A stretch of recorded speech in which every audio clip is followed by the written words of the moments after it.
When he arrived in America in 1891, at age 14, Zemurray was tall, gangly, and penniless. When he died in the grandest house in New Orleans 69 years later, he was among the richest, most powerful men in the world. In between, he worked as a fruit peddler, a banana hauler, a dockside hustler, and the owner of plantations in Central America. He battled and conquered United Fruit, which was one of the first truly global corporations. Zemurray's life is a parable of the American dream, not history as recorded in the textbooks, but the authentic version, a subterranean saga of kickbacks, overthrows, and secret deals. The world as it really works. This story can shock and infuriate us, and it does, but I found it invigorating too. It told me that the life of the nation was written not only by speech-making politicians, but also by street corner boys, immigrant strivers, crazed and driven, some with one good idea, some with thousands, willing to go to the ends of the earth to make their vision real. It meant anyone could write a chapter in that book, be part of the story, vanish into the jungle, and reemerge as a figure of lore. If you want to understand the spirit of our nation, the good and the bad, you can enroll in college, sign up for classes, take notes, and pay tuition. Or you can study the life of Sam the Banana Man. That was an excerpt from the book that I'm going to talk to you about today, which is The Fish That Ate the Whale, The Life and Times of America's Banana King, and it was written by Rich Cohen. I had originally read this book many years ago. It was originally Founders episode number 37. It's one of the best written books that I've read so far for the podcast, and Sam Zemurray's life story may not have an equal. And so I wanted to reread it again and then put it into context with everything else that we've learned over the last, almost 230 founder biographies that you and I have gone over since episode number 37. So I want to jump right into the prologue. At this point in the story, Sam Zemurray is 33 years old, and he is organizing a coup to overthrow the Honduran government. Sam Zemurray spoke in no accent, except when he swore, which was all the time. He was a big man, 6'3", nothing but muscle and bone, and with the wingspan of a condor. He had a crisp, no-nonsense manner. At 33 years old, he was already a colorful figure. After 10 years in the South, so he starts out in Alabama and then eventually moves to Louisiana, to New Orleans. After 10 years in the South, he was known by a variety of nicknames. Z, the Russian, Sam the Banana Man, El Amigo, the Gringo. He arrived on the docks at the start of the last century with nothing. In the early years, he had to make his way in the lowest precincts of the fruit business, peddling ripes, bananas other traders dumped into the sea. We'll talk more about that idea right there, the idea that he identified a very profitable niche that was just hiding in plain sight. He worked like a dog and defied the most powerful people in the country. By 1905, he owned steamships that crossed the Gulf of Mexico, heading south empty and returning with bananas. He had traveled the width of Honduras on a mule because he wanted to know the terrain, get his hands in the black soil. At 33, Zemurray was in the process of overthrowing a foreign government. That is not hyperbolic. That is actually true. He had been warned by Philander Knox, the U.S. Secretary of State, who ordered federal agents to tail him. So there's going to be more. There's this legendary meeting that Zemurray has before the events that are taking place right now in the book with the Secretary of State Knox, and there's going to be a cameo because Knox was working with J.P. Morgan. So I'll talk more about that in a little bit. So he'd been warned by the Secretary of State, hey, basically told him, stay out of Honduras. I don't care about your banana company. There's bigger interest in the U.S. government, so stay away. Obviously, Zemurray didn't listen. But he didn't care. If Sam failed, he faced ruin. But if he succeeded, he would become a king in Banana Land. And so the prologue talks about the beginning of what is going to wind up being a successful coup. Zemurray recruits General Bonilla. General Bonilla had previously been the president of Honduras. And so this line right here describes Sam's thinking to us. With the right kind of help, Bonilla could be president again. And so he's going to give Bonilla money, ships, guns, support. There's all these mercenaries that are waiting to meet up with Zemurray at this point in the story. I just want to pull out something here because it's fascinating that they actually mentioned this guy that I did a podcast on a long time ago. So these are the mercenaries. They're meeting around. They're drinking. They're waiting for Zemurray. They told stories about mercenary heroes like Lopez, who left New Orleans with 100 men, landed in Cuba, and nearly reached Havana before he was caught and hung in a public square. They talked about William Walker. This is the guy all the way back on Founders number 55. I read one of the craziest books I've ever read. It's called Tycoon's War. The subtitle of the book will tell you exactly what the book is about, and it says how Cornelius Vanderbilt invaded a country to overthrow America's most famous military adventurer. America's most famous military adventurer is William Walker, which is the guy that these guys are sitting in the bar toasting to. William Walker made the fatal mistake of confiscating some of Cornelius Vanderbilt's company property, so Cornelius Vanderbilt sought to have him killed. William Walker is going to wind up being killed. He had a lot of enemies, not just Cornelius Vanderbilt, but that just gives you an insight of, like, there's a lot of people who are like, you might be able to compare like an entrepreneur from the past, maybe 150 years ago, to somebody today, but you can't really do that with Cornelius Vanderbilt. The only person in present day that reminds me of Cornelius Vanderbilt is, I would say he's like more like a Vladimir Putin than any other founder that's alive today. Just he had like nation level wealth, and he was also completely ruthless. In fact, the opening line of that podcast I did was, unlike Vanderbilt's other adversaries, William Walker was not afraid of Cornelius when he should have been. So it's interesting how this all ties together, because the mercenaries that Zemurray is hiring to overthrow the Honduran government are looking up to William Walker, and they give a description of him here, which is really weird why you'd look up to somebody who actually, well, this is what it says. William Walker, who captured Nicaragua with 84 soldiers, but was later stood up against a wall in Honduras and shot full of holes. And that's interesting, because the way I remember it, I thought he was shot to death blindfolded on a beach. But in any case, the end is the same. They caught him and they killed him. So these mercenaries are waiting on a boat. They're waiting for another boat, which is going to be Zemurray. They're right off the coast of New Orleans, so let's go right there. They're talking to each other. What now? We wait for El Amigo. A boat appeared on the horizon. It was Zemurray. He hops on board. He says he led the way to a cabin filled with weapons, grenades, rifles, a machine gun, enough ammunition to fight a war. Then he stood in the galley cooking breakfast, steak and eggs, a bottle of whiskey. He drank a shot for himself. He told the captain to raise anchor and motor over to another ship, which is called the Hornet. So this is the boat that he's going to give the mercenaries. The Hornet was a fearsome armor-clad cruiser that had seen action in the Spanish-American War. Zemurray had brought the ship secretly through a third party for his mercenaries. Then Zemurray jumps off to another boat. Zemurray said goodbye to the men. He then stood deck on his ship, watching the Hornet pass the Barrier Islands and sail into the open sea. Okay, so from there, the book starts telling the story. Like, how do you get to that point? You just said he arrived at 14 years old, from Russia, immigrant, no education, no money, and then, 15, 16 years later, he has enough money and he's built up this business where he decides to overthrow a government because that government is hostile to his business interests. So let's go to his early life. And the note on this page is simple. He was driven, ruthless, and relentless. He was born in 1877 in Western Russia. His father died young, leaving his family penniless without prospects. Sam traveled to America with his aunt in 1892. This is what his family told him to do. He was to establish himself and then send for the others, his mother and his siblings. He popped up in Selma, Alabama, where his uncle owned a store. He was 14 or 15, but you would guess him much older. Now, this is a crazy sentence that I've seen over and over again. The idea behind this sentence over and over again in these books. The immigrants of that era could not afford to be children. By 16, he was hardened, a tough operator, a dead-end kid, coolly figuring out the angles. Where's the play? What's in it for me? His humor was black, his explanations few.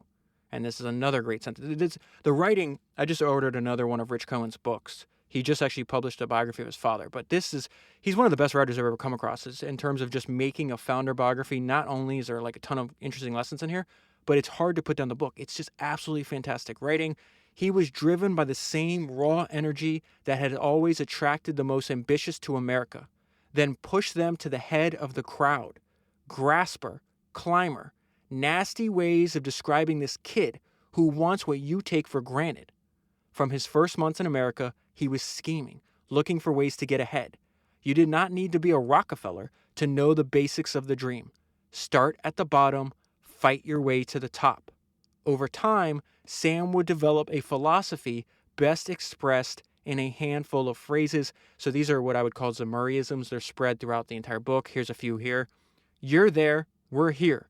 Go see for yourself. That's like essentially his modus operandi for management. Don't trust the report. And we'll get into that more of this later, but he kept his entire business inside his head. He did not like writing things down. Though immensely complicated, he was, in a fundamental way, simple. He believed in staying close to the action, in the fields with the workers, in the dive bars with the banana cowboys. You drink with a man and you'll learn what he knows. And this to me is the most important sentence in the entire book. There is no problem you can't solve if you understand your business from A to Z, he said. And there's a few more highlights that give you a good idea as like his personality. You get a good idea of who he is as a person or who he was as a person. And then we get into like some of the first jobs. He just did anything he could for money. Sam did not care for crowds and parties. He had a restless mind and a persistent need to get outside. He liked to be alone. So he starts out stacking shelves and checking inventory in his uncle's store. He dealt with the salesman who turned up with the sample cases. He stood in the alley amid the garbage cans, asking about supplies and costs. There was money to be made, he realized, but not here. He interrogated customers. He was looking for different work and would try anything. His early life was a series of adventures with odd job leading to odd job. Much of the color that would later, and there's a reason this sentence describes why I'm reading this section to you. Much of the color that would later entertain magazine writers, because Sam's life had the dimension of a fairy tale, were accumulated in these first few years in Alabama. He was employed by an old-timer. Now and then, the old-timer would offer Sam some wisdom. Banks fail, women leave, but land lasts forever. So this guy's job, well, this is what this guy did for a living and what he's hiring Sam to do. The guy combed trash piles on the edge of town, searching for discarded scraps of sheet metal. Then he would pile it on a cart and push it from farm to farm, looking for trades.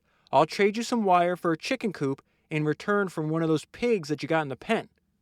After the particulars were agreed on, Sam was told to get moving. Catch and tie that animal, boy. It was Zemurray's first real job. Remember this sentence for later. He was paid $1 a week. $1 a week. And then this next part demonstrates, at least this is what I wrote to myself when I got to this section, he may be young and poor, but he's got a brain, and you clearly see that now.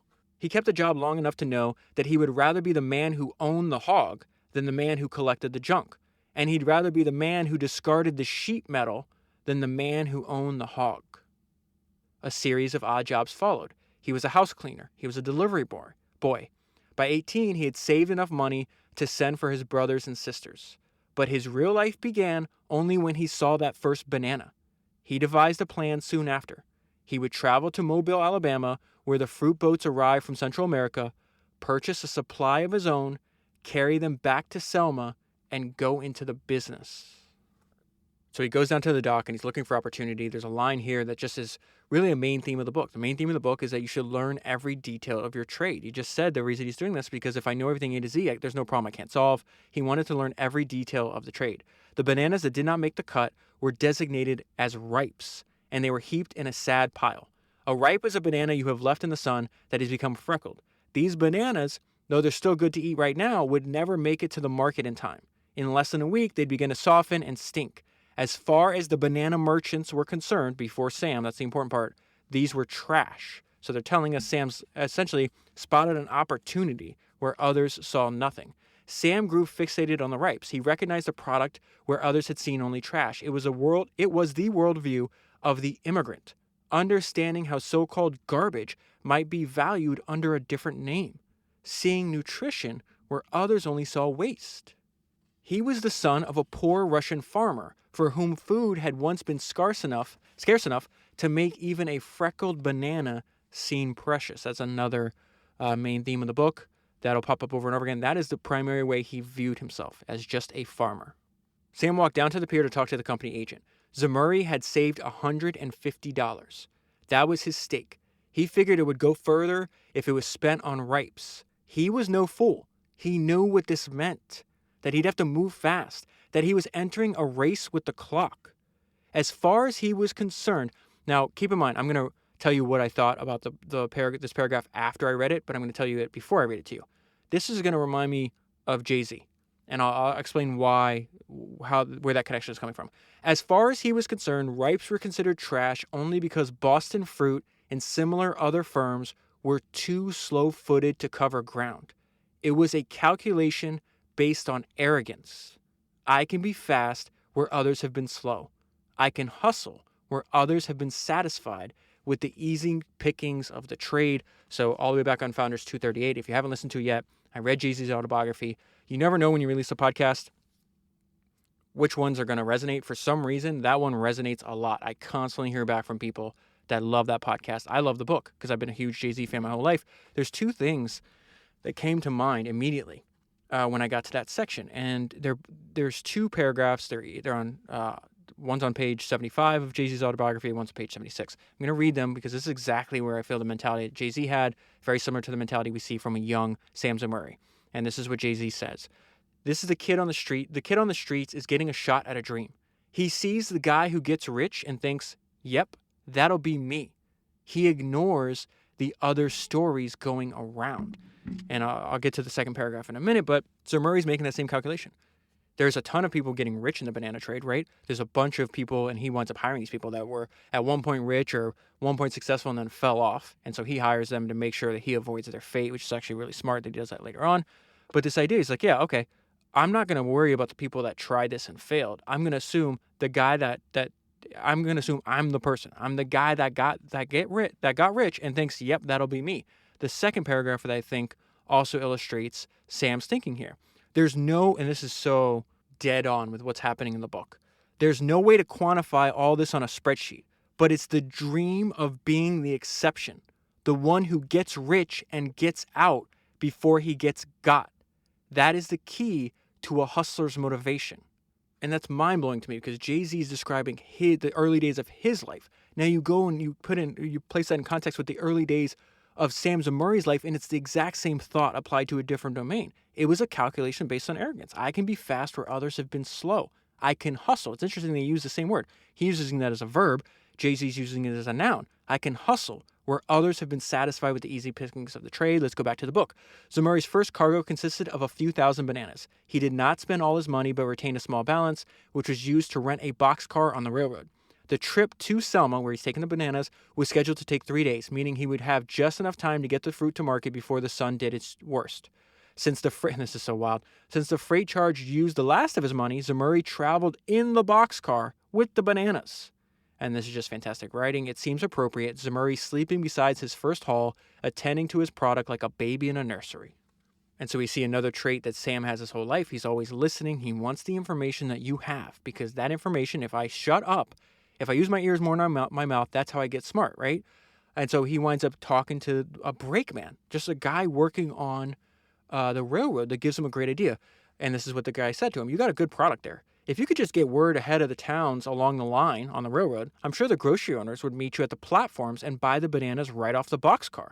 During the next day, Zemurray went and then we see the relentless resourcefulness that is a hallmark of Zemurray's entire life. Zemurray went into a Western Union office and spoke to a telegraph operator. He had no money, so Sam offered a deal. If the man radioed every operator ahead, asking each of them to spread the word to local merchants, dirt cheap bananas coming through for merchants and peddlers, Sam would share a percentage of his sales. When the railroad arrived in the next town, the customers were waiting. He sold the last banana. Then he went home in the dark, where he tallied his money. I asked you to remember that he was making $1 a week chasing pigs, right? This is just a few years before this is happening. It came to $190, his first real success. After accounting for expenses, Sam had earned $40 in 6 days. Or put another way, 40 times his weekly earnings just a few years before. Zemurray had stumbled on a niche, ripes overlooked at the bottom of the trade, where the big fruit companies monopolized the upper precincts of the industry. And to do so, you needed capital, railroads, ships to operating in the greens, which is like you're essentially farming your own bananas. Is the way to think about that. The world of ripes was wide open. It was in these months, on train platforms all in the small towns in American South, that Zemurray first came to be known as Sam the Banana Man. And more great writing that I think really puts the image in your mind of Sam the Banana Man at this point. As a salesman of a perishable product, he was skirting the line between wealth and oblivion, health and rot, a rider of railroads, a chaser of time. It was life. Move the fruit now or you're ruined forever. He became a gambler by necessity, a risk taker, a salesman, a brawler. That little fellow, as the big executives in Boston called him, but that little fellow would build a kingdom from ripes. So for the next few years, he's going to focus on this profitable niche that he identified, and he realized, oh, I can grow fast. And wait till we get to how fast he grew. It is remarkable. Some more background here that just talks about you and I have talked about this idea over and over again that I think most people that have ever lived overestimate or underestimate, maybe that's the right word. A lot can change in one lifetime. I think that's the key reason to read this book, and what I got the most of rereading it the second time is it completely like takes whatever's in your mind about what one person can accomplish in one lifetime, takes your brain out of your skull and like stretches it. It's like, oh, it's like you can do so much more. And as long as you don't limit your options, cap your upside by any means, which Sam obviously never did. This is what I mean. So it talks about you have a Supreme Court justice. This is just like throwback to what's going to happen in his life a few decades from now. You have a Supreme Court justice writing a letter to the President of the United States about Sam Zemurray, like the 14-year-old Russian immigrant that came to America with no education, no money. That is wild. So it says Sam was big, deliberate, strong, and slow. He stood out from the beginning. He's also quiet. He had the sort of calm that cannot be taught.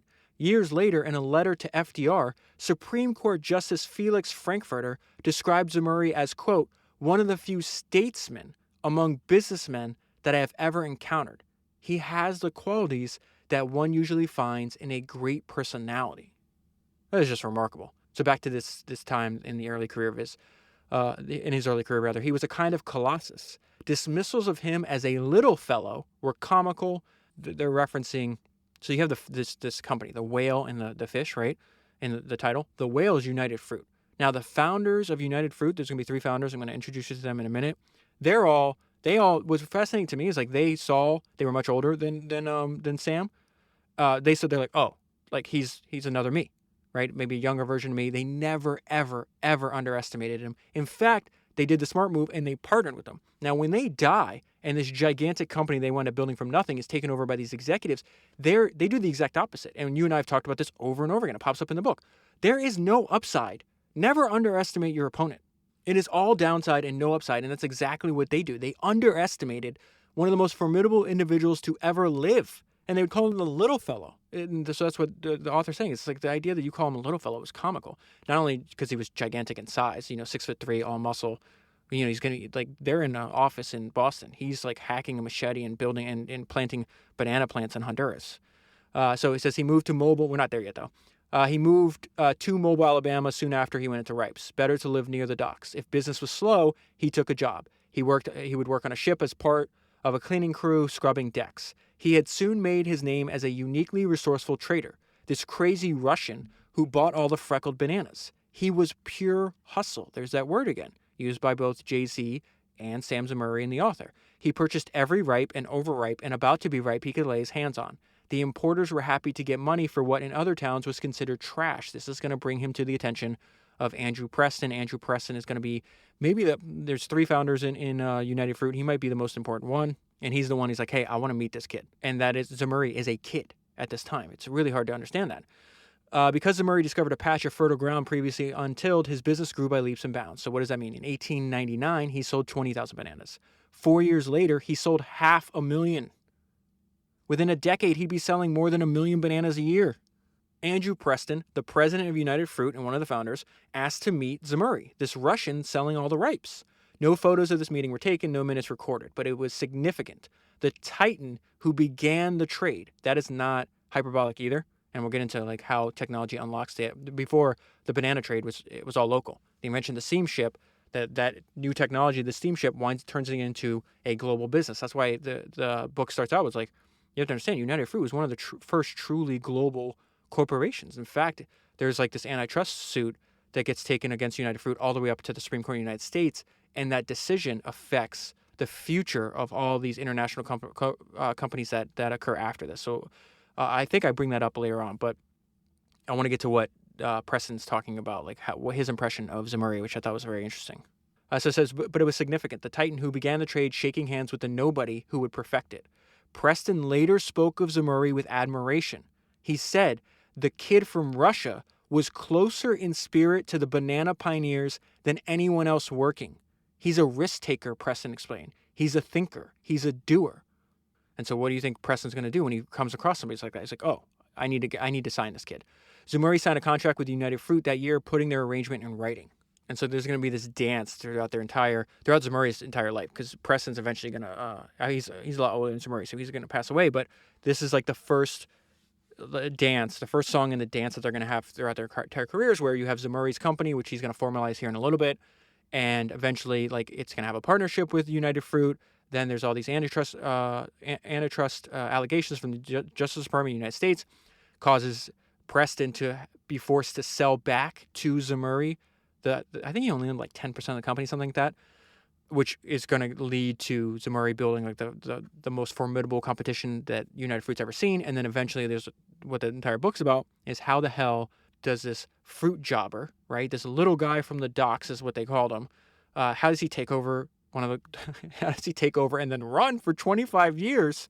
One of the first truly global corporations. He's going to wind up taking over Preston's company. He does it after Preston dies, but it's just wild when you think about, wow, all the way back in 1903, they're just meeting on the docks in Mobile, Alabama, and you have Preston be like, hey, I need to be on this guy's team. I see me in him.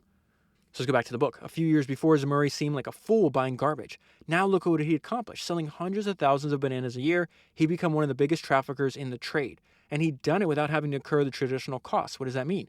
His fruit was grown for him, unlike Preston's. Harvested and shipped for free, unlike Preston's. He was like a bike racer riding in the windbreak of a semi-truck. That's what a fantastic, like that, like you get to that part, it's like, oh, immediately in your mind's eye, I picture that. So it says he was like a bike racer riding in the windbreak of a semi-truck, the semi-truck being United Fruit. By his 21st birthday, he had $100,000 in the bank. In today's terms, he would have been a millionaire.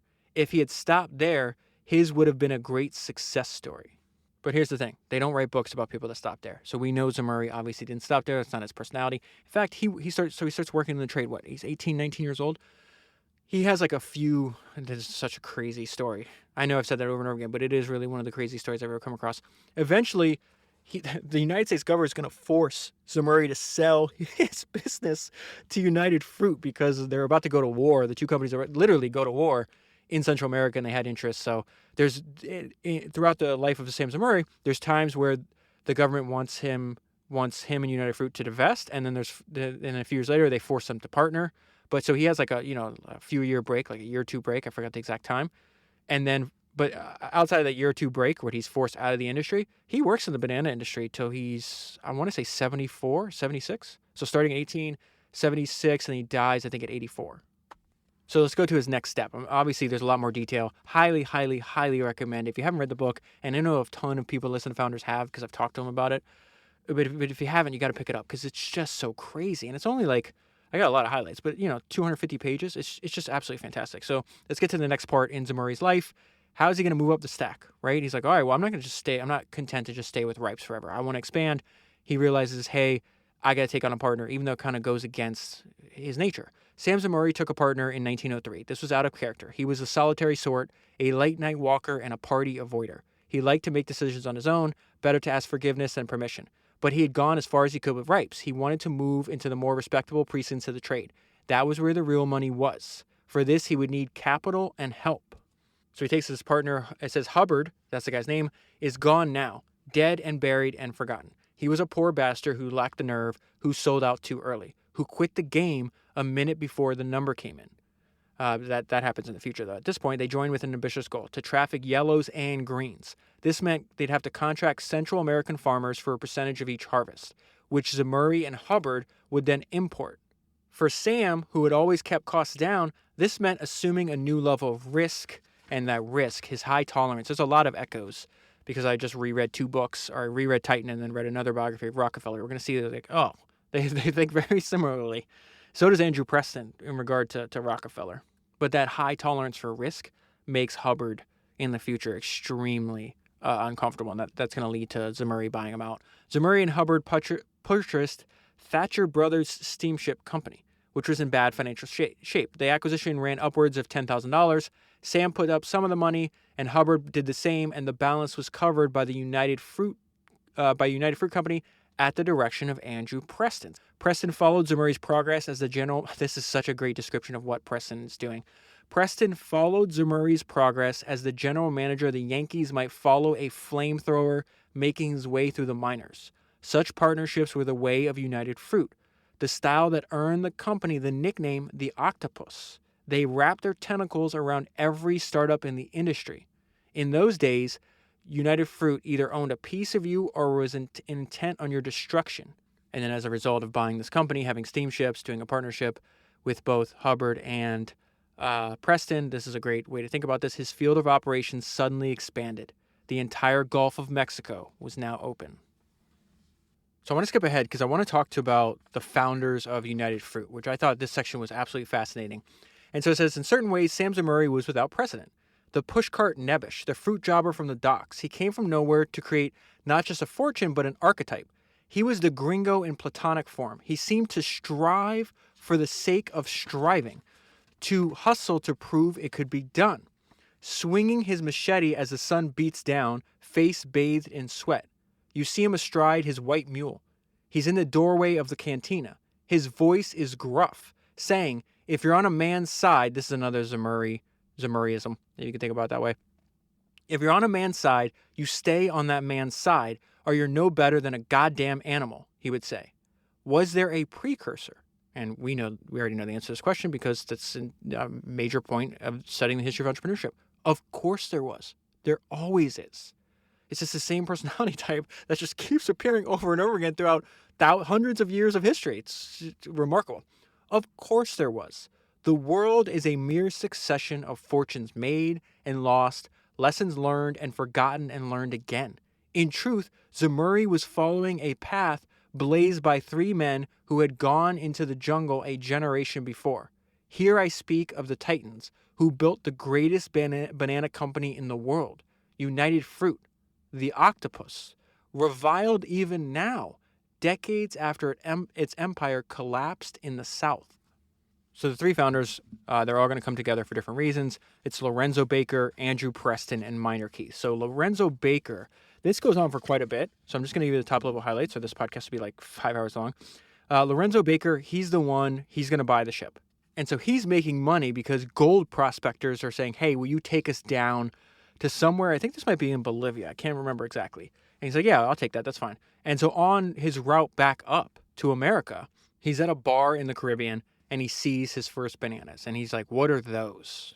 And there's an entire history of the banana in this book, which is also fascinating. I found out a bunch of things that were surprising to me. Like a banana is not a fruit. It's a berry, technically. It's not a tree. It's the world's tallest grass. It can grow, a banana plant can grow 20 inches in 24 hours. All kinds of mind-blowing stats in the book. But anyways, he sees his first banana. He's like, what are these? And he didn't even know how to open it.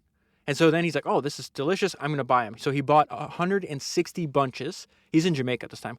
He bought 160 bunches at 24 cents a bunch. So he gets back, in this point, I think his destination is Jersey. He gets there and he sells them. So he paid 24 cents a bunch. He sold all of his bananas for $2 a bunch. He's like, oh, this is extremely profitable. So then he makes this trip a few times. In July 1871, he sailed into Boston with the biggest load of bananas the city has ever seen. Why is that important? Because his soon-to-be co-founder is on the docks. This is Andrew Preston, who had just met with Zemurray. This is obviously, many decades before he met Zemurray. Andrew Preston was on the docks that afternoon. The load came in. Preston took a special interest in perishables. He had made a career of recognizing a prize at a distance. He bought Baker's entire haul. And then he starts making a lot of money on bananas. This is a fantastic sentence, I think, describes why this is so important. Andrew Preston would not stop talking about bananas. Like Baker before him and like Zemurray after, he had spotted a niche. So Preston and Baker are going to team up. They're going to import bananas. They're going to sell them. Eventually, they're going to team up. Let me just read this to you. So it's actually easier just for me to read it. Preston meant to change the model of the business. It had been low volume, high price. He would make it high volume with cheap bananas sold up and down the economic scale, which is the world that we live in now, right? To achieve this, Baker and Preston had to increase supply and control quality. And so they're going to go down. They're going to meet this guy, Minor Keith, who's in Costa Rica at the time, if I'm not mistaken. This is incredible writing. This is going to be the third partner in United Fruit. I'm going to read the entire, there's 2.5 paragraphs here. There's just remarkable. Because Minor Keith is not down there. Bananas was not his primary goal. Minor Keith is trying to build the first railroad in the area. Building a railroad in a jungle is not easy and not safe. It is not clear when he realized the work was going to be a lot harder than he imagined. A few days into the job is my guess. Laying track in a jungle is a nightmare. There is no bedrock in the jungle. As soon as a section of rail had been laid, it would begin to shift. Now and then, after a big rain, an entire stretch would slide into a valley. Weeds wrapped around the ties, roots buckled the beds. The workers were tormented by heat and disease. More than 300 died the first year, and just 4 miles of track were completed. Miner Keith is down there with his brother, Henry. Halfway through the second summer, Henry Keith was not feeling well. Feverish, hot to the touch, and his eyes, my God, his eyes, yellow fever. Miner told his brother to go home to Brooklyn, recover, then return. But less than a month later, Henry was back. Soon after, he was dead. Miner moved into his brother's tent and carried on. He sent for his little brother, Charlie, as he had been sent for. When that brother died, he sent for his youngest brother, John. When John died, he continued alone. This made him a hero in Costa Rica, a man whose commitment could not be questioned, who fed his own brothers to the jungle. The railroad made its first run on December 7th, 1855. 15 years and at least 4,000 dead. The best audiobook that I've ever heard is, there's a similar story in here where it's called The Forgotten Highlander. If you have an extra credit on Audible, highly recommend you picking it up. It's like a long podcast. I think it's 3 hours and 14 minutes long. The book is The Forgotten Highlander by Alistair Urquhart. He was captured in World War II by the Japanese and forced to build a railroad in a jungle by the Japanese Imperial Army, and he did it mostly butt naked. The story's incredible. So let's get into how Miner gets in the banana business and then how he winds up teaming up with Andrew and Baker. So it says, Keith thought that bananas would serve as a cheap food for his own workers. So that was his original intent, but then he has a realization. He's like, wait, there's a tremendous market for bananas in the North. And that's where Preston and Baker find him. In 1894, Keith signed a contract with Boston Fruit. He agreed to sell the company's entire banana harvest. And so think about the next page. They talk about how they're starting, again, one of the world's first truly global corporations. The note I left myself on this page is just a way to think about them. They're the Rockefeller of the bananas. Everything was settled in less than an hour. There would be neither loan nor temporary arrangement. The men would merge companies instead, a permanent solution to perpetual problems. It would give money to Keith, fruit for Preston and Baker. The new enterprise would be called the United Fruit Company. And so they go around all the Caribbean, the Dominican Republic, Cuba, Jamaica, Costa Rica, Honduras, Colombia, etc., and they're buying land. With this in hand, Preston put the second part of his plan into effect. This is like the Rockefeller of bananas, a cunning way to bring order to a chaotic industry. What an interesting line there, because that's exactly how Rockefeller thought about what he was doing with Standard Oil. He traveled from port to port, stopping in every city where bananas moved in numbers. He took aside dozens of importers, giving them each the same pitch. Join us, get big, survive.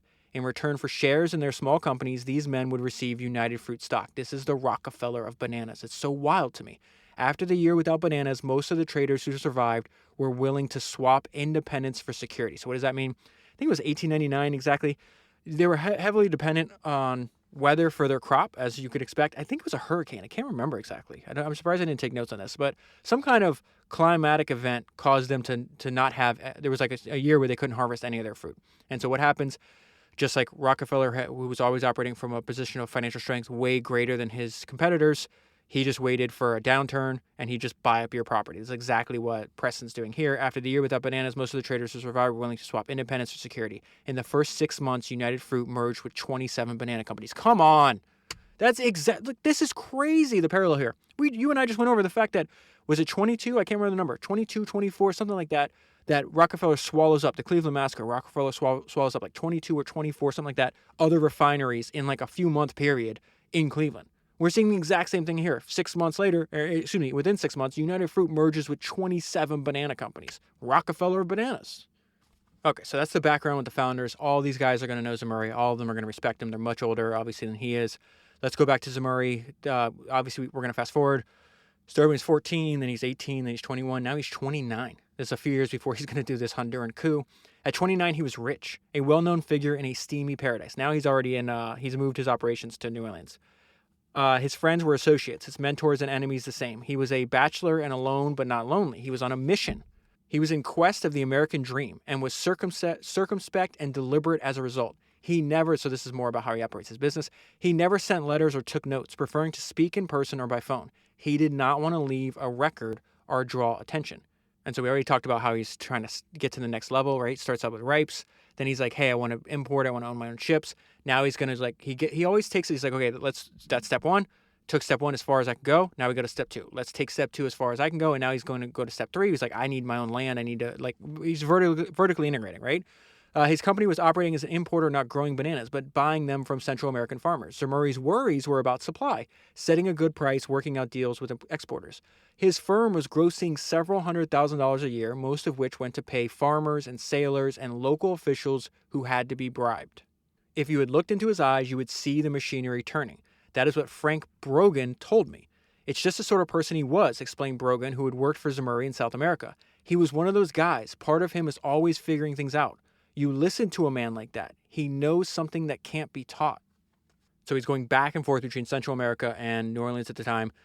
So it says when he was in town, meaning in New Orleans, he was on the docks, trading, questioning, comparing manifests to cargoes, making sure he wasn't getting ripped off. He knew everyone by name there, but paid... Oh, this is what I mentioned earlier. This is really smart if you think about what he's doing. Like, you study those that came before you so you can avoid their fate. Getting rich is one skill, staying rich is another. Zemurray was able to master both those skills. The guys that he's talking to only mastered one. He knew everyone by name, but he paid special attention to the old-timers who had been in the trade since the days of wind power, before the technology of the steamship, which I mentioned to you earlier. They were grizzled and tobacco-stained, as sunburned as pirates. They were former big-timers, now just trying to survive. He winds up giving a bunch of these guys jobs. Again, he always wants to know what you know. And so we get into his thinking at this part when he's 29. The only way to do this was to expand. And the only way to do this was to plant his own bananas. It was a realization that sent Zemurray down the path he would follow for the rest of his life. A tortured path that led him into the jungle.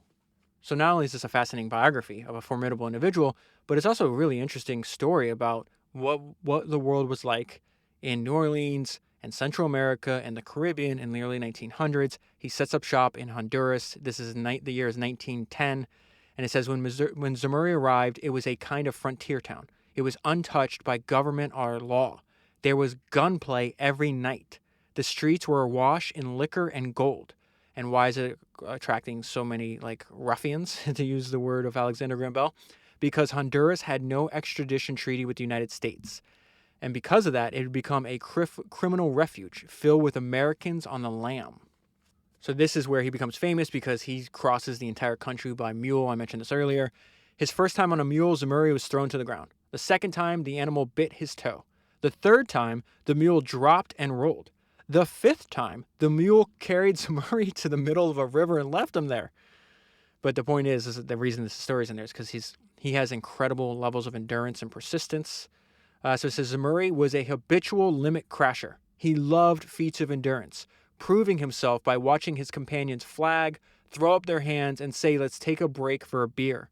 He crossed Honduras on muleback so he could learn the country, meet its people, and scout his property. And it says Honduras is the size of Pennsylvania. And all this research and crossing the land is what opens up for his moment. This is what's going to build like the foundation of this incredible business that he's in the process or in the middle of building. And this is just a great line. So he's going around obviously looking for land, right? He kept quiet because talking only drives up the price. Zemurray bought his first parcel of land on the edge of the north coast of Honduras. Much of the property ran along the southern bank of the Cumel River. That's what his company's going to be called, by the way. This was long considered junk land. For $2,000, all of it borrowed, he got 5,000 acres. He was soon back in New Orleans, wondering if 5,000 acres was enough. And this is where he's going to start having beef with his partner. It does not matter if you think it's enough, Hubbard said to him. We're out of money. And this is amazing. I've referenced this paragraph on past episodes of Founders as well, because it's just amazing. A way to think about this, right? So he's like, hey, I have this opportunity. No one, like, there's cheap land, right? No one sees the value in it. There's no limit to how much I could buy. The only limit being money. What should I do? My partner's saying I'm crazy. And this is just fantastic writing. There are times when certain cards sit unclaimed in the common pile.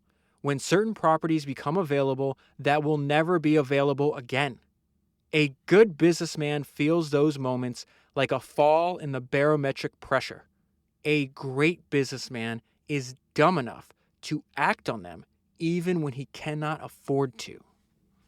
And so how is he going to do this?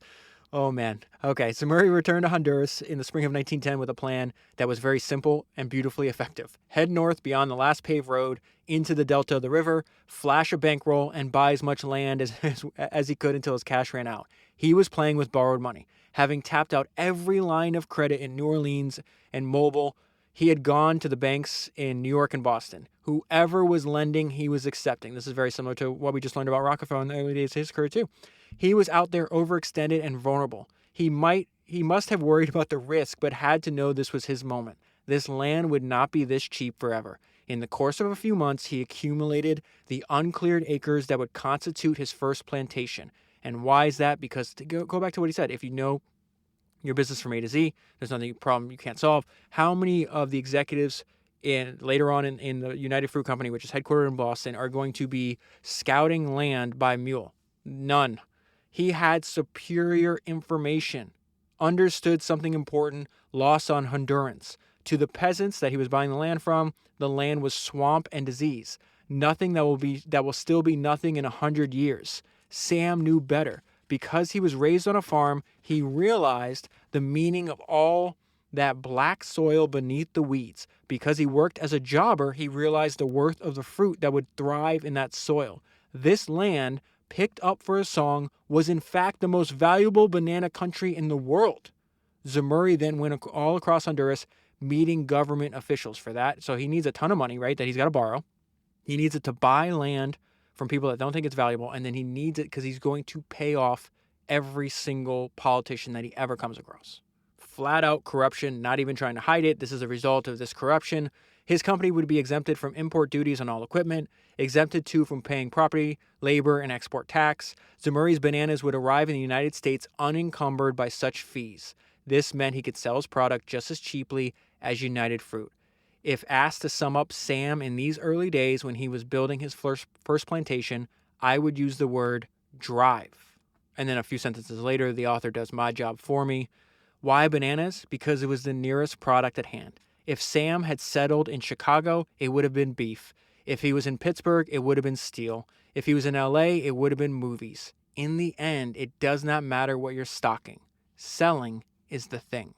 And then we get to the part why Zemurray was so respected by so many of his employees, and also developing skill set that his competitors are going to lack because he's with his workers in the field. He liked doing physical labor, and he talks about why he likes that later on.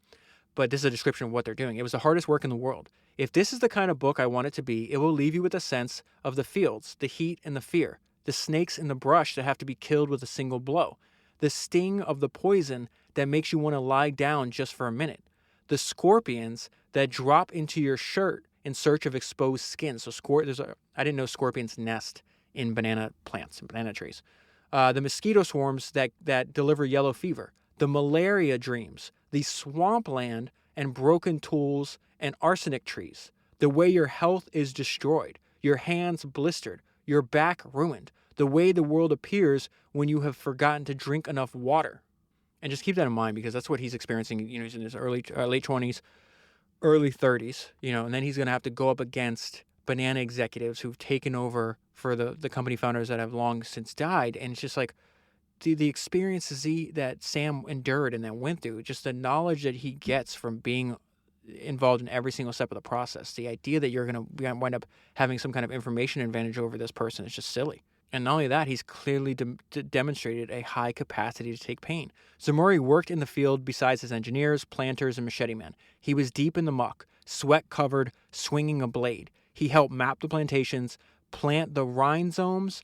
I don't know if I'm pronouncing that correctly, but every banana comes from the banana that came before it. They said essentially like the banana that we eat is just like a billion. It's like a clone, there's billions and billions of clones of just whatever species of banana we're eating. They're all exactly the same. They describe the process in the book, but there's this thing on the plant that you cut, and then you can cut them into pieces, and then wherever you plant them, they're just gonna essentially build clones of them. But that's what the rhizome is. I didn't remember that the last time. So he says, help map the plantations, plant the rhizomes, clear the weeds, lay the track. He was a proficient snake killer.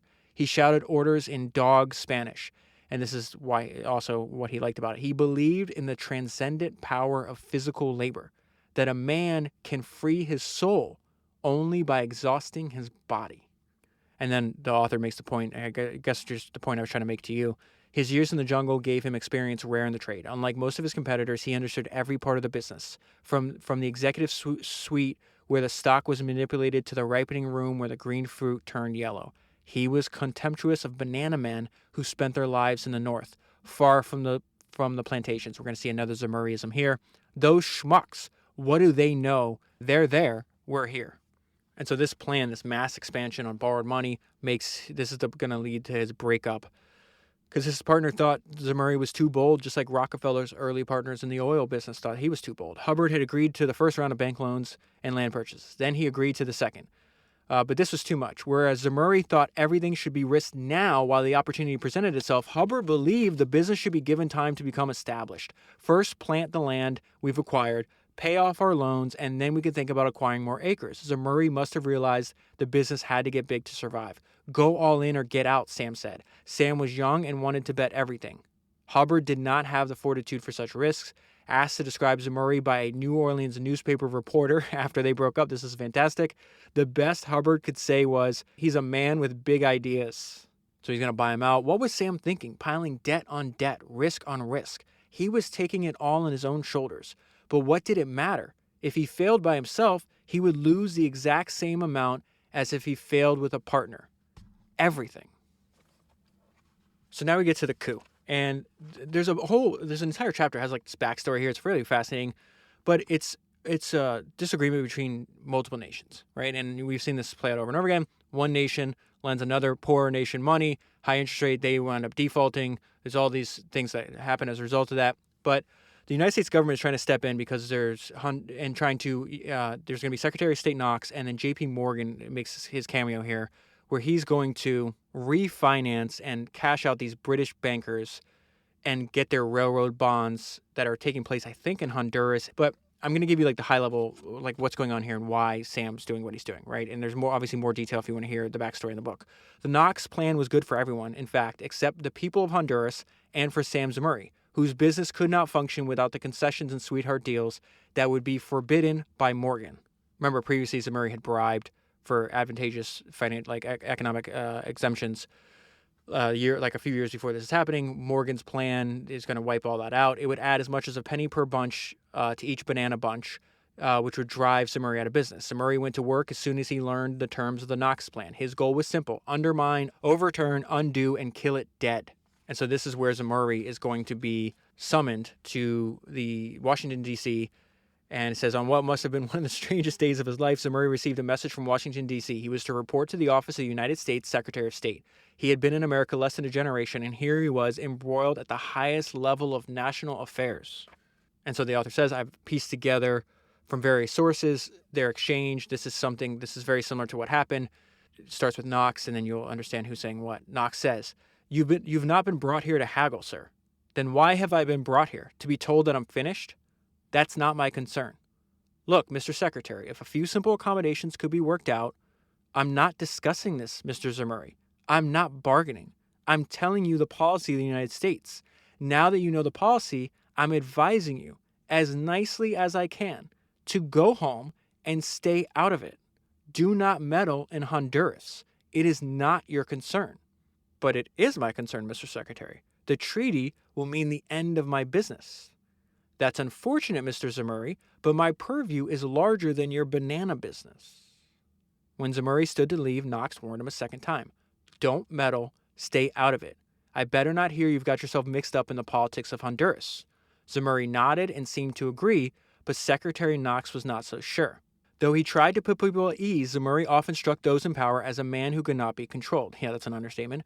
If you want to know what he's going to do, forget what he seems to agree and figure out what's in his interest.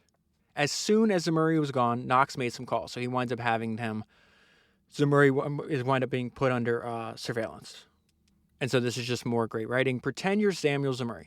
You're 32. You've been in America less than 20 years. You lived in Russia before that, in a poor farming town. Now you're here, an entrepreneur of considerable means, but still somewhere in your mind, the little guy who snuck in the back door. You're a husband and a father, with a young daughter and another child on the way. You've been summoned to Washington, called to account by the Secretary of State, warned. What do? Put your head down? Shut up? Sit in a corner and thank God for your good fortune? Well, maybe that's what you would do, but not Sam Zemurray. Don't get involved. How about I overthrow the fucking government? Is that too involved? You made a deal with the president of Honduras. Well, what if he's not president no more? Consider the audacity. In defying Knox and J.P. Morgan, Sam Zemurray was challenging two of the most powerful people in America. Zemurray's scheme can be described as a coup disguised as a revolution. So that brings us back to the events that were taking place in the very beginning of the book, where he's giving them weapons, money, an old warship that served in the Spanish-American War. And so the book goes into more detail. I just want to give you the results of the coup, and it's just fascinating. It says the U.S. ambassador let it be known that the United States could work with Bonilla. Bonilla had overthrown the government. This is obviously the guy that Zemurray funded. In other words, and so why is that important? In other words, the Secretary of State Knox had switched sides. His point being, I really don't care who the president is as long as I can control him, which is obviously, unfortunately, history of Central and South America to a large degree. So he's like, all right, fine, we'll deal with that guy. As long as we can control the person, it doesn't matter. And so it says this is the result for Zemurray's business, though. Bonilla did not forget his benefactor. One of the first official acts was to have Congress give Zemurray concessions covering the next 25 years. Zemurray's settlement included permission to import any and all equipment duty-free, to build any and all... This is just corruption, right? I mean, unfortunately, this takes place back then, takes place today all over the world. It's not what you and I want to see as obviously as entrepreneurs. It's more like crony capitalists, but it is the environment that we live in. Zemurray's settlement included permission to import any and all equipment duty-free, to build any and all railroads, highways, and other infrastructure that he might need. He also got a $500,000 loan to repay all expenses incurred while funding the revolution. That is crazy. As well as an additional 24,000 acres of land on the north coast of Honduras to be claimed at a later date. No taxes, no duties, and free land. These were all conditions that would let Sam Zemurray take on United Fruit. So he's going to spend years down in Honduras. He goes back and forth, but he spends a lot of time in Honduras.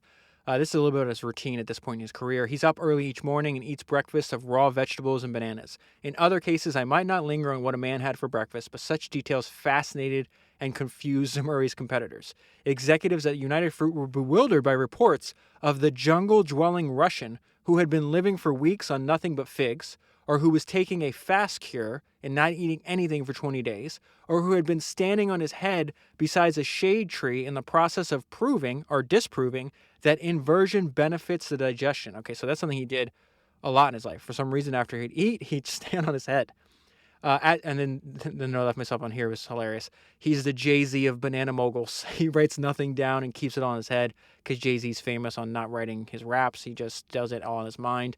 As for the reports, sales figures, and yields, the length of the average banana, the market rates per stem, etc., Zemurray went through these fast, scanning them. A few mental notes and he was done. He disdained bureaucracy and hated paperwork. So seldom does he dictate a letter that he requires no full-time secretary. He will telephone division managers in a half a dozen countries, correlate their reports in his head, and reach his decision without touching a pencil. In the years that followed the coup, Sam spent most of his time in Honduras. By 1913, he had saved enough money to buy back the stake that United Fruit owned in his company, a move that would secure Zemurray's independence. This is how the fish and the whale become competitors. Preston did not want to sell back his stake. Selling back these shares was unusual for United Fruit, but the company was forced to by outside events. This is when the Justice Department keeps bringing all these different lawsuits against United Fruit, or the threat of a lawsuit, I guess, is the they do have, it gets up to the Supreme Court, but that happens in a few years from now. But they're essentially being threatened and forced to do this because they're like, hey, we know you're a monopoly. Though the Justice Department never filed any charges, the investigation had the desired effect. By forcing Preston to sell his shares back to Zemurray, the government created a competitive market. It did this by assuring the Zemurray the freedom to develop into a genuine competitor. This is really important because, again, I want to hound on the fact that, like, founders understand founder mentality. They clearly see it in other people. So they see this. Preston sees this in Zemurray. And not only Preston, but Keith and everybody else. This is in later years when Zemurray had grown powerful. Analysts spoke of the mistakes that United Fruit made. They had underestimated a dangerous rival in Zemurray. In fact, Preston and Keith understood the genius of Zemurray from the beginning. They had long been dazzled by his rise from the docks, but it was a matter of triage. They had to cut off the leg to save the body, cut free the banana man to save the company. And so we're going to fast forward a few years. This is Zemurray at 40 years old. So now he's got 20 years in the banana trade. Again, I'm going to read this whole thing to you because this is just incredible writing about an incredible founder. He was respected because he understood the trade. By the time he was 40, he had served in every position, from fruit jobber to boss. He worked on the docks, on the ships, on the railroads, in the fields, and the warehouses. He had ridden the mules. He had managed the fruit and the money, the mercenaries and the government men. He understood the meaning of every change in weather, the significance of every date on the calendar. There was not a job he could not do, nor a task he could not accomplish. He considered, this is so important for us to internalize in our own careers, he considered it a secret to his success. He was up every morning at dawn, having breakfast, standing on his head, walking in the fields. As far as possible, he refrained from giving interviews, addressing shareholders, or attending functions, all of which took him away from his work. He was one of those men who toiled every day, all day, every day, until they had to be rolled away in a chair. When he failed to appear at a reception in Havana, Cuba, which had been thrown in his honor, a lieutenant tracked him down to so I talked about on the Rick Rubin podcast I did. It's episode 245. I was like, listen, this is the most inner scorecard shit I've ever seen. Inner scorecard obviously being Buffett's idea that you should be doing things based on what you feel is right, not an external scorecard, which is doing things on what other people might think or feel. And I said, like, the fact that Rick Rubin was such a recluse and such a workaholic that he didn't even pick up his Grammy. He was too busy working. And I was like, that's the most inner scorecard shit I've ever seen. We're going to see the exact same thing here with Zemurray. When he failed to appear at a reception in Havana, Cuba, which had been thrown in his honor. Didn't even show up to a party in his honor. His lieutenant tracked him down to the wharf, where he was going over manifest documents with a ship's purser. Come on, man. That's the exact same thing. He was wildly ambitious and innovated like mad. As soon as he had full control of his company, he began to visit boatyards. He wanted to build a fleet so he would never again be dependent on another company to haul his product. And then this is what one of the founders of UF said about Zemurray, or knew about Zemurray, that Zemurray could play as dirty as anyone else in the game. And this is coming from Minor Keith. Minor Keith is a dude that they said that the locals in Costa Rica said he fed his brothers to the jungle. Like, imagine the kind of person you have to be to build a railroad in a jungle. And then, as a side hustle, wind up starting, that's not enough, wind up starting the largest banana company the world has ever seen. And so this is perfect. This is exactly what I've been trying to make this point multiple times so far. That is why Minor Keith never underestimated Zemurray. He recognized him as one of his own, a throwback to the sort of men who built the industry, who went into the jungle with nothing but trinkets and came out with $1 million. And this is like where we're in the peak of his career. We're just saying, there's just like some highlights, like something that you and I have talked about over and over again. One of my favorite quotes I've ever read about Steve Jobs was that Apple was just Steve Jobs with 10,000 lives.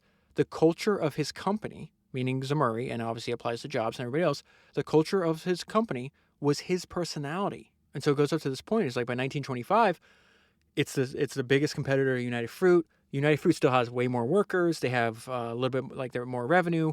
Zemurray's profit margin's a lot higher, though. And so they just want to pull out a couple things as the author compares both businesses. It was increasingly clear that Sam Zemurray had built a better business. His company was superior to United Fruit in a dozen ways that did not show up on the balance sheet. So it talks about the fact that UF is a conglomerate. There's a lot of redundancy, duplication of tasks. I'll skip over this part. But at this point, the founders are no longer there. So it says every decision for Zemurray was made with confidence and authority. Zemurray could move fast without waiting for permission or for a committee report. He could take risks. Essentially, they're describing the difference between a founder and an executive, right? He could take risks without fear of losing his job. He could hire or fire with sureness because he actually lived in Honduras and knew the situation on the ground. It was a contrast of styles. The executives who ran United Fruit had taken over from the founders and were less interested in risking than in preserving. Zemurray was the founder, forever on the attack. I love that line, forever on the attack, at work, in progress, growing by trial and error. He was constantly inventing. Most people, this is such, I love this guy. I don't like the things he did. Like he was, I like his approach to business. I obviously don't like the corruption and, all the other stuff. I'm obviously like, and he knows that, like towards the end of his life, he's like, I have a bunch of regrets in some of the stuff I did, but I like his attitude towards business. Zemurray was constantly inventing. Most people looking at a banana see a delicious fruit. When Zemurray looked at a banana, he saw room for improvement. And so the result, too, is the people inside United Fruit can see the difference, right? So it says the most ambitious banana men began to flock to Zemurray. Dozens of them quit United Fruit. And so this is going to bring Zemurray into war with the guy that succeeded Andrew Preston as president of United Fruit. It's the guy, Victor Cutter. They hate each other, and this is the guy that Zemurray is going to wind up firing when he takes control of the company. But at this point, they're like, hey, we can't compete with Zemurray, so we need to buy him. And so Cutter sends this guy down to one of the company's officers to talk and be like, hey, let's come to an agreement here. Just sell me your company. And Zemurray says this, turning down the offer, Zemurray said, hell, I'm having so much fun and I'm a young man. Why should I quit? And so this is where we see a conflict in Cutter's own psychology, because he's like, at the same point, he realizes, hey, this is my most formidable competitor. So much so that I'm trying to buy the company. And then when he gets turned down, he constantly is insulting. He's constantly insulting Zemurray. Cutter became the first president of United Fruit who had not been a founder. Though he was probably the best of the second generation, Cutter was simply not made of the stuff of the old-time banana men. During the 1920s, death had taken the two great leaders of the trade, Andrew Preston and Minor Keith. A few of the more perceptive students of the trade asserted that the most likely contender for leadership was not these new UF men, but Sam Zemurray, who was still being described by Cutter as that little fellow in Honduras. And so now I'm going to fast forward. We get into the Banana War. This is the war that is going to take place between Zemurray and Cutter, and this is the war that the United States government has to step in and end, and they do that by forcing them to merge. And so there's an entire chapter on this. There's a ton of information that's happening here. I just want to tell you broad strokes, what is the Banana War about? And there's just, again, great writing about Zemurray, who he was. From the outside, the Banana War seems unfathomable. Zemurray had taken on an enemy of superior resources and size, over a few thousand acres, that would only marginally add to his wealth. Why would he do this? To colleagues who knew Zemurray, his motivation was clear. He wanted to win and would do whatever it took. He was a self-made man filled with the most dangerous kind of confidence. He had done it before and believed he could do it again. This gave him the air of a berserker who says, if you're going to fight me, you better kill me. If you've ever known such a person, you will recognize the type at once. If he does not say much, it's because he considers small talk a weakness. Wars are not won by running your mouth. I'm describing a once essential American type that has largely vanished. Men who channeled all their love and fear into the business, the factory, the plantation, the shop. And so this is what they're fighting over. The Banana War was centered on a single piece of land, 5,000 acres that both companies coveted. United Fruit discovered the problem first. The land was on territory claimed by Guatemala and Honduras, and it seemed to have two separate legal owners. And in a paragraph, the author does a great job giving us a metaphor from the way a big company thinks and the way an entrepreneur thinks. Two different approaches to acquiring disputed land. When this mess of deeds came to light, this is one of my favorite paragraphs in the entire book. When this mess of deeds came to light, United Fruit did what big bureaucracy-heavy companies always do. They hired lawyers and investigators to search every file for the identity of the true owner. This took months. In the meantime... Oh, I love this part so much. In the meantime, Zemurray, meeting separately with each claimant, the two different people claim they own the land, simply bought the land from both of them. He bought it twice, paid a little more, yes, but if you factor in the cost of all those lawyers, he probably still spent less than UF, and he came away with the prize. And so the government actually catches Sam importing weapons. United Fruit is doing the same. And so this is where they're going to have this, I'm essentially telling you, the result of this government-mandated merger. But I want to point out, he's aggressive and ruthless, but he's also rich now. And so he actually has something to lose. That means he's got a vulnerability that he didn't have when he was young. And so it says, Zemurray's fruit company was Zemurray in the shape of a corporation. His personality made manifest. His home and his love, where he tested his theories and formed his philosophy. Get up first, work harder, get your hands in the dirt and blood in your eyes. But he had since become a man of means, whereas the young Sam was reckless and immune.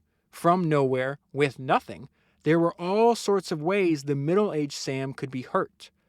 This is such an interesting thought in a short sentence. Check this out. Success limited his options and made him vulnerable. And so he is 53 years old when this is happening. This is a result. Sam would have received 300,000 shares of United Fruit. His stake after the merger would be valued at more than $30 million, a figure worth considering as it would make Zemurray, who had arrived in Alabama with nothing 3 decades before, one of the richest men in America. So if you use one of those inflation calculators online, that's like $500 million today.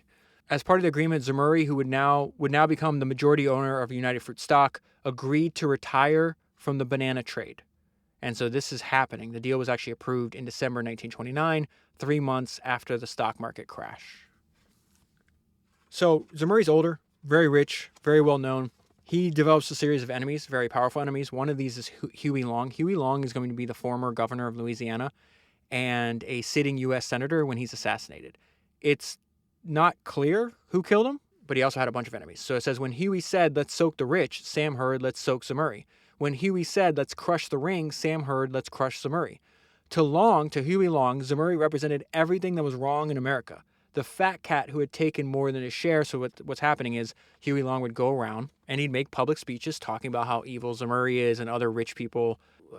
He compared it, his thought was like, hey, what if we invited 10 people to a barbecue and we have one guy that took 90% of the food? He's like, we wouldn't allow that. We shouldn't allow it in economic terms. You know, he wanted the redistribution of wealth. He wanted all these other things. And he made very powerful enemies. And unfortunately, one of these enemies, and people never found out who, is going to have him killed. On foreign policy, Long seemed to have just one concern. He did not want U.S. troops sent to Central America, where Long claimed they would protect the interests of Zemurray, who Long denounced on the floor of the U.S. Senate. It seemed the conflict would turn into something truly ugly. Then it did, or maybe it didn't. But on September 8th, 1935, Senator Long was approached by a man in the hall of the Capitol building. How crazy is this? And his name was Carl Weiss. Weiss shot Long in the chest, then struggled with his bodyguards, who knocked the assassin to the ground and shot him 30 times. Long was taken to the hospital where he died. He was 42 years old. And so Rich Cohen did a lot of research, and this is what he says. I'm not saying Zemurray was behind the Huey Long assassination. There was enough doubt to warrant a full-scale investigation by the Justice Department in the fall of 1935. I once knew one of the investigators. When I asked him about the killing, he said, "It's Louisiana. You never know." So let's get to the part where Zemurray starts realizing, hey, I'm going to have to take over this company. He's not the type to persist in a flawed situation. That's very obvious about him. So you could think of this section as like, how would you respond to a 90% drop in your net worth? So it says, for Zemurray, the collapse of United Fruit stock would have been devastating. Most of his net worth was tied up into it. The greatness of Zemurray lies in the fact that he never lost faith in his ability to salvage a situation. Bad things happen to him as bad things happen to everyone, but unlike so many, he was never tempted by failure. He never felt powerless or trapped. He was an optimist. He stood in constant defiance. When the Secretary of State teamed up with J.P. Morgan and the Honduran government in a way contrary to his interest, he simply changed the Honduran government. When United Fruit drew a line at the river and said, "You shall not cross," he crossed anyway. When he was forbidden to build a bridge, he built a bridge and called it something else. For every move, there is a countermove. For every disaster, there is a recovery. He never lost faith in his own agency. With his fortune fast diminishing, it was time to act. But how could UF be saved? Where did Zemurray go for answers? Did he meet with the economic experts and college professors? Did he call the chairman of the board? Did he talk to the president and ask, do you have a plan? And even if they did have a plan, so what? These are the same men who would run the company into a ditch. He went to the docks instead, where he spent the winter of 1932 walking through warehouses and standing on decks of banana boats, talking to fruit peddlers and captains and loaders and the people who really knew. And so the first problem he realizes, he learns that the banana captains were on orders from Boston to lay off the throttle and cross the Gulf at paddle speed because they were interested in saving gasoline. But a man focused on the near horizon of costs can sometimes lose sight of the far horizon of potential windfall. By his quick calculations, Sam realized that whatever money was being saved on fuel was being lost on the higher percentage of fruit that ripened during the extra days on the water. These smucks, they're losing more than they're saving, he said. So he goes next year to the board of directors, and he goes to the meeting. At this meeting, they were discussing a request from plantation managers who wanted $10,000 to build an irrigation ditch in Guatemala. The executives called on experts who detailed the cost and benefits of the project. Zemurray grew restless. To him, such a debate was symptomatic of a greater problem. This man in Guatemala, he's your manager, isn't he? Zemurray asked. Yes, they said. Then listen to what the man is telling you. You're here, he's there. If you trust him, trust him. If you don't trust him, fire him and get a man you do trust in the job. So the summary here is he's offering all these suggestions and they're not being listened to. So he's like, okay, I'm not going to just go away mad. I'm going to solve the problem. He goes around and he's the largest shareholder. So he goes and has these secret meetings with all these other shareholders. And he's like, hey, give me your proxies. He spent the following weeks on the road sitting in the offices and living rooms of shareholders. He made the same case over and over again. The current management is not up to the task. When Zemurray spoke to the board again several months later, he had with him a bag full of proxies. So those are the voting rights turned over to him by other stockholders. So they are lining up behind Zemurray. Along with his own shares, these proxies could give Zemurray control of the company, though he kept their existence a secret. And this is wild. This is when the fish is going to eat the whale. The chairman of the board was Daniel Wing, the president. He was also the president of the First National Bank of Boston. To him, Zemurray was still Sam the banana man, the fruit jobber from the docks. He already knew what Sam could teach him about the business. Nothing. When it was Sam's turn to speak, he chose each word carefully, explaining his ideas in a thick Russian accent. When Zemurray finished, Wing said, unfortunately, Mr. Zemurray, I can't understand a word of what you say. The men at the table with Wing started to laugh. Zemurray's hands turned into fists. He went to the other room to retrieve his bag of proxies. He came back, slapped him on the table, and said, "You're fired. Can you understand that? You gentlemen have been fucking up this business long enough. I'm going to straighten it out." And this is just a fantastic, just mind-blowing. This just blew my mind, this paragraph. Much later, analysts pointed out the flaw in the non-compete clause Zemurray signed at the time of the merger. It barred Zemurray from working for a rival or starting a new fruit company, but it did not foresee the outlandish possibility of Zemurray taking over United Fruit itself. So he's going to run this company for another 25 years, but he saves the company in the first 60 days. This is what happens. He overlooked nothing. Whenever he found a man who could not act or was slow to decide, he replaced him. He said, I realized the greatest mistake that United Fruit management had made was to assume it could run its activities in many tropical countries from an office on the 10th floor of a Boston office building, Zemurray said. I guess I should have told you. I mean, it's pretty predictable what his move was going to be up until before this. He just went straight to the field. So that's where it's saying he overlooked nothing. Executives on the spot were treated like messenger boys. I completely reversed that policy. I laid down what might be called a constitution for the company, Zemurray said. It was established as a fixed policy that if a plantation manager could not handle his difficulties, we would appoint some man who could. And so over the next 60 days, he's just going through he's doing an inventory of every single part of the company. And he's there in person talking to the people actually doing the work. He solved the problem of half-empty ships, selling some ships, renting out space in others. A United Fruit ship did not leave the port until it was packed. He had United Fruit's holdings reappraised. The value of the machines and the land had collapsed during the Depression, which saved the company millions in taxes. He left fields fallow, further decreasing banana supply so he could control the market price. On some plantations, he replaced bananas with sugarcane, a staple that was always in demand. He looked for other crops to plant, like coconuts and pineapples. From Boston to Bogota, he weeded out superfluous employees until 1 of every 4 was gone. So he lays off 25% of their workforce. It was not these policies alone that turned things around. It was also the energy behind the policies. The 6-week tour, the hiring and the firing, the tough decisions made about the fleet and the fields. A firm hand had taken hold of the company. The stock price doubled in the first 2 weeks of Zemurray's reign. This had less to do with tangible results. It was too early for that. Then it had less to do with the tangible results because it was too early for that than the confidence of investors. If you looked at the newspaper, you would see the new head of the company landing his plane on a strip in the jungle, anchoring his boat on the north coast of Honduras, going here and there and working and working and working. In a time of crisis, the mere evidence of activity can be enough to get things moving. That's a fantastic sentence. Let's repeat that sentence. At a time of crisis, the mere evidence of activity can be enough to get things moving. Though Zemurray would stay at the helm for another 25 years, United Fruit was saved in his first 60 days. So fast forwarding about a decade, World War II is going to make the sale of his primary product, the banana, very difficult. In fact, like Britain says, hey, you can't import them anymore. It's like a luxury.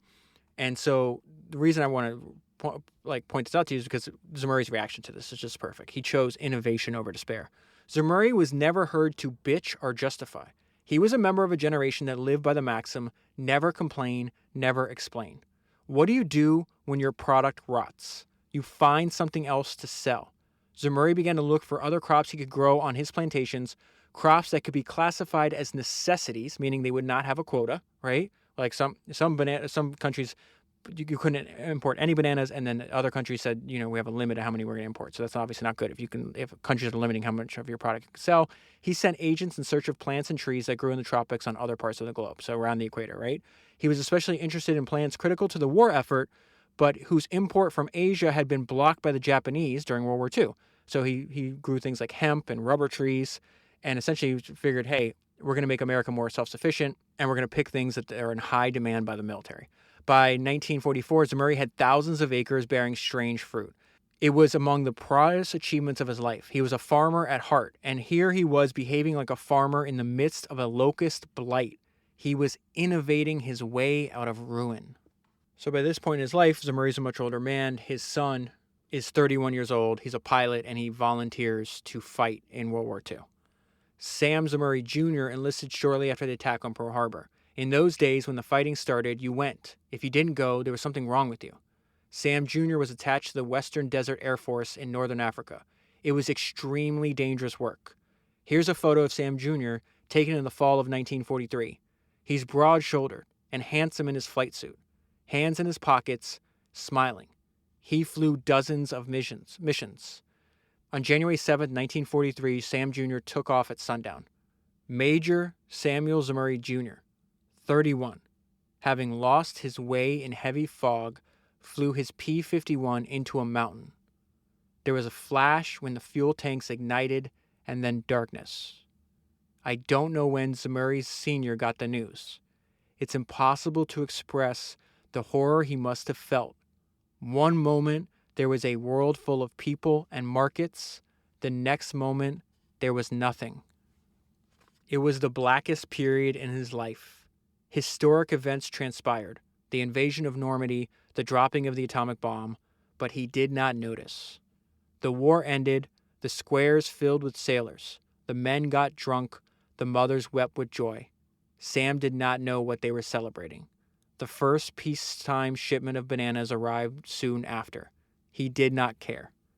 Everyone I spoke to who knew Zemurray told me that the death of Sam Jr. was the great tragedy of the man's life. He came out of it and got back to work, but he was never the same. And that part was really hard to get through because you're almost at the end of the book. You feel like you know who this person is. And then obviously I'm a father. I have not only a son, but also a daughter. And you immediately start thinking of your kids. And your eyes fill up, at least mine did, with just tears. It's just unbelievably devastating. And so a few years later, Zemurray's going to hire this guy named Edward Bernays. Edward Bernays is considered like the founder of the public relations industry. I just ordered a biography on him just because there's 2 paragraphs in here, and I need to understand how this guy thinks. This coup is really taken up by the U.S. State Department, the CIA. Zemurray, it's in his interest. It plays a role, but this is not like under his direction like the first one was. And this one actually backfires and causes like public relations disaster for the company, and eventually the United Fruits gets broken up. And, this is like the apogee of the company. But I just want to pull out Edward Bernays. I'm pretty sure he's going to be the next episode of Founders, because he's just the way this guy thinks is very unusual. And so there's just a few paragraphs that are going to occur over several pages. Where did the interests of United Fruit end and the interests of the United States begin? It's impossible to tell. That was the point of all Sam's hires. If I can perfectly align the interests of my company with the interests of top officials in the U.S. government, not the interests of the country, but the interests of the people in charge of the country, then the United States will secure my needs. And so Bernays had been hired by all kinds of people, a bunch of like Fortune 500 companies. This is an example of that. He winds up running the public relations campaign to convince women to start smoking. Bernays told Hill that he should instead link his private interest, which is to get women to smoke more, to a public cause. With this in mind, he planted newspaper articles that challenged the taboo against female public smoking, arguing that cigarettes were neither a dirty habit nor a weight loss tool, but a symbol of empowerment. So his whole thing is indirection. That is everything that Bernays does, or at least in this book, and I'll learn more when I read his biography. It's all about indirection. Here's another example, and this is his solution to falling book sales. Rather than fight for a single season of sales, he would make the world more friendly to his product. In the 1950s, a consortium of publishers hired Bernays. They were concerned about a dip in numbers. Did Bernays go into schools and make the case for books? No, he did not. He talked to architects and contractors who were designing the new suburban homes and convinced them a house is not modern if it does not include built-in bookshelves. Indirection. And finally, this is exactly Bernays' plan to help Zemurray. Bernays would not make the world better for bananas. He would make the world better for American politicians, who would make the world better for the CIA, which would make the world better for bananas. Indirection. And so later on, Bernays is describing exactly why his methods were so effective. In almost every act of our daily lives, whether in the sphere of politics or business, in our social conduct or our ethical thinking, we are dominated by the relatively small number of people who understand the mental processes and social patterns of the masses, who harness old social forces and contrive new ways to bind and guide the world. He is obviously a master at that. So Bernays gets the CIA to run this coup. I just want to pull out one thing. I'm not going to spend too much time here. The CIA eventually selects this guy named Carlos Armas, right? He's a 39-year-old former officer in the Guatemalan military. And there's going to be the end of the sentence of this paragraph is just incredible writing and incredible thought. So the prehistory of Carlos is he almost died in battle, but he winds up escaping when he was supposed to be executed. And the way he escapes is based on a partnership between the ages of Minor Keith and Sam Zemurray. This will make more sense in a minute. Carlos was defeated and 16 of his men were killed, himself among them, or so it seemed. While being dragged across the field to the cemetery, he moaned. He was taken to a hospital and put back together. He was tried for treason and sentenced to death. He escaped 6 months later, just 2 days before he was about to be executed. He slipped out of prison through an abandoned tunnel of the International Railways of Central America, which had been founded by Minor Keith. That's one of the founders of United Fruit. Think about it. Here was Keith, the former vice president of UF, collaborating through the ages with Zemurray, providing the tunnel that saves the general who overthrows the president and restores the banana land. And that is the apogee of the United Fruit Company. It's prosecuted, broken up. The book details more of the economic fallout from that. Zemurray retires. Zemurray actually retired from the United Fruit Company 2 years before that. He was 74 and he lives till he's 84. While no one was looking, Sam Zemurray had grown painfully, shockingly, bitterly old. It's like this. You leave the house in the morning and you're young and fit and strong, and you whistle as you walk down the street. Then you turn a corner and bang, you run right into your own decrepit 78-year-old self going the other way. He retired from the banana trade for the last time. He left Honduras, Costa Rica, Guatemala, Cuba, Ecuador, Colombia forever. At a certain age, no matter which direction you walk, you're walking away. Sam Z, Sam the Banana Man, El Amigo, the Big Russian, the Gringo. He was not an easy person, nor is his biography without controversy. To some, it is the story of a great man, a pioneer in business, a hero. To others, it's the story of a pirate, a conquistador who took without asking. Sam's defining characteristic was his belief in his own agency, his refusal to despair. No story is without the possibility of redemption. With cleverness and hustle, the worst can be overcome.